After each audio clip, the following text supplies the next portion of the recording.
tarde, pessoal. Eu sou a professora Cássia e a nossa aula de hoje será sobre sucessão ecológica.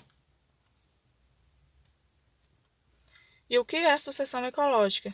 A sucessão ecológica é uma sequência de alterações graduais e progressivas na comunidade de um ecossistema, as quais podem ocorrer após uma perturbação ou após o surgimento de um novo habitat. Sucessão ecológica nada mais é do que o processo de ocupação de um determinado ambiente. Existe uma sequência de ocupação. Vocês não ocupam o ambiente de maneira aleatória. Já vou dar um exemplo para vocês, para que vocês já comecem, né, a entender o tema da nossa aula de hoje. Imagine que a gente tem lá no Chile uma grande erupção vulcânica. Aquele vulcão lá fica derramando lava, e de repente aquela lava começa a se resfriar e formam rochas, onde essas rochas começam a formar um pequeno morro rochoso. Esse morro rochoso não vai aparecer do nada lá uma araucária, ou do nada aparecer uma onça parda. Isso porque nas rochas não existem condições para esses seres se manterem lá. Uma onça parda, por exemplo, pode até passar por lá, outros animais também, né? Pode acabar passando aquele novo ambiente, mas eles não vão ficar por lá. Esses ambientes eles são ocupados de maneiras gradativas. Existem seres que toleram aquela situação da rocha exposta, onde são muito quentes, né? Porque o sol fica atingindo a rocha em todo momento, como vocês podem ver aí no slide. É uma imagenzinha mostrando o início de um novo ambiente sobre uma rocha, onde existem algumas plantinhas, né? Plantas que conseguem sobreviver a certas condições de calor e umidade. E para a gente entrar no assunto, antes a gente tem que conhecer os dois tipos de sucessão ecológica. Existe a sucessão primária e a sucessão secundária. A primeira, como eu acabei de descrever para vocês, a ocupação pela primeira vez. O local ocupado pela primeira vez. Por exemplo, um morro rochoso que formou de uma lava vulcânica não existia. Ela está sendo ocupada pela primeira vez. Isso é uma sucessão ecológica primária. Outro exemplo que podemos citar aqui para vocês entenderem também é sobre uma ilha vulcânica. Uma ilha vulcânica ali no meio do Oceano Atlântico, por exemplo, que formou-se uma ilha. Não existia nada lá, existia o mar, existia o oceano, e de repente a gente tem uma ilha. Pode ser que naquela ilha um dia a gente tenha uma floresta, mas tem que acontecer um processo sucessional muito lento, muito gradual para isso. Um outro exemplo legal são as dunas, dunas de areia, dunas que tem no deserto. As dunas estão em constante movimento, em função da ação do vento, né? Às vezes as dunas estão em um lugar, depois elas já estão em outro lugar. Às vezes vai ter duas dunas e vai ter um vale entre elas. E às vezes, de maneira ocasional também, vai ter chuva no deserto. Claro que é um evento ocasional.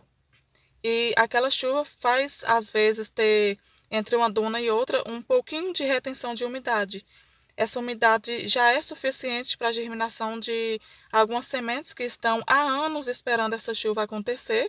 Aí, de repente, já tem algumas gramíneas nesse local. Essas gramíneas fazem retenção de areia ao seu redor e, com isso, a gente tem um ambiente propício à chegada de outras plantas. Depois também chega alguns animais ali no local, né? E aí a gente tem um evento sucessional, que é formado em etapas. São exemplos bem importantes, são as dunas, as ilhas vulcânicas e esses morros rochosos também formados por atividades vulcânicas, que são exemplos bem interessantes. Então, não esqueçam que vocês não podem esquecer que a sucessão ecológica primária é a ocupação pela primeira vez. Ela é muito lenta, corre de forma muito lenta e muito gradual. Diferente da sucessão primária, o processo sucessional secundário é a reocupação de um local. É quando em um ambiente a gente já tinha uma comunidade estabelecida e de repente essa comunidade foi eliminada, pelo menos parcialmente. Pode ser que ela não foi totalmente destruída. Por exemplo, você está lá no meio da Amazônia, por exemplo, e na Amazônia ocorre muito desmatamento. Suponha que para pegar madeira, aí um cara vai lá, desmata tudo, coleta as madeiras que têm qualidade, vende e abandona o local. Esse local que foi abandonado, que teve a sua vegetação eliminada, e com isso a fauna também foi eliminada. Ali começa um processo sucessional, um processo gradual, mas é uma reocupação. Já existia um local lá antes. Ele está sendo reocupado nesse momento. É uma sucessão muito mais rápida do que a primária. E quais exemplos da sucessão secundária eu posso citar para vocês?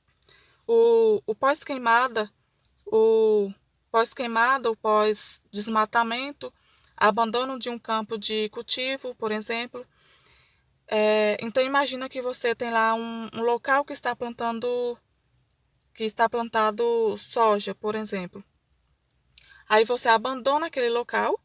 Esse local deixou muita matéria orgânica no solo. Alguns micro-organismos também muito importantes naquele solo. Ali a gente vai ter uma reocupação daquele ambiente. E para encerrar nossa aula, eu vou mostrar a linha do tempo da sucessão para vocês, que nada mais é a evolução das comunidades ao longo dos processos sucessional. Imagine que a gente tem um ambiente nu. Ambiente nu é aquele que não foi ocupado. Nesse ambiente nu, o ambiente não é muito favorável para vários seres aparecer. As condições de ocupação ali são poucas. São poucas, mas também não são zero. Porque existem seres que conseguem ocupar o ambiente nu, como por exemplo os líquens. Num slide temos aí a imagem de uma rocha com líquens. Líquens são seres vivos, né? São associações mutualísticas entre algas e fungos. E os líquens são considerados seres pioneiros. Então, de volta na imagem do esquema, quando você tem um ambiente nu, não é qualquer ser que consegue tolerar esse ambiente e sobreviver. São seres pioneiros que formam as comunidades pioneiras.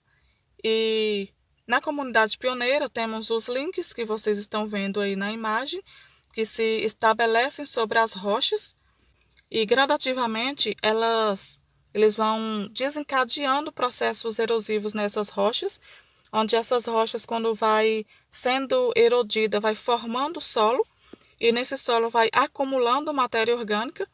Aí a gente tem a ocupação de mais seres, como as gramíneas. As gramíneas já conseguem se estabelecer onde já tem solo. Normalmente, as gramíneas ou qualquer outra planta que aparece no local não foram trazidas de maneira, digamos assim, direcional, foram trazidas pelo vento. O vento espalhou as sementes e algumas sementes caíram nesse local e lá encontraram algumas condições favoráveis para germinar ali. Essas sementinhas vão germinando e com isso elas vão agregando um pouco de solo e umidade. Esses seres pioneiros, como eu já havia dito, são seres que toleram muito sol e pouca água. Mas aí esse ambiente começa a ficar um pouco mais transformado, a umidade começa a se reter um pouco mais. Isso é favorável a uma comunidade intermediária. A comunidade intermediária já precisa de um pouquinho mais de umidade, um pouquinho mais também de relações ecológicas e um pouquinho mais de biodiversidade. Imagine que nesse ambiente pioneiro já tem uma boa quantidade de insetos, aí uma ave vê um inseto ali e vai comer aquele inseto, só que aí suponha que aquela ave também se alimenta de frutas. Então, ela veio do mato com várias sementes no seu intestino, porque ela comeu frutinhas por lá.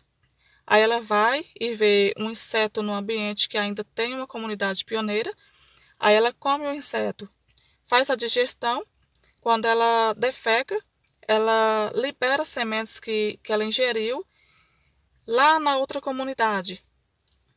Ela está levando sementes de maneira mais direcionada. Aí o local começa a ser ocupado de maneira intermediária.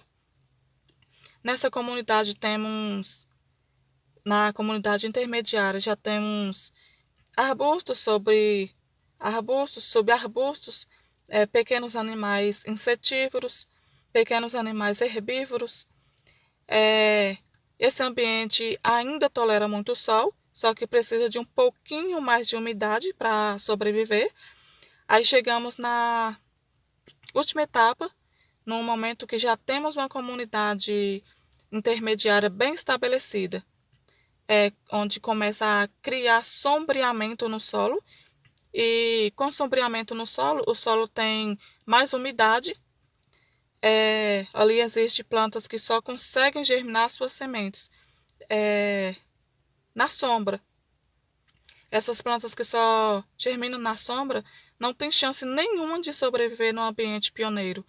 Com a densidade vegetacional do ambiente intermediário, às vezes se cria sombra.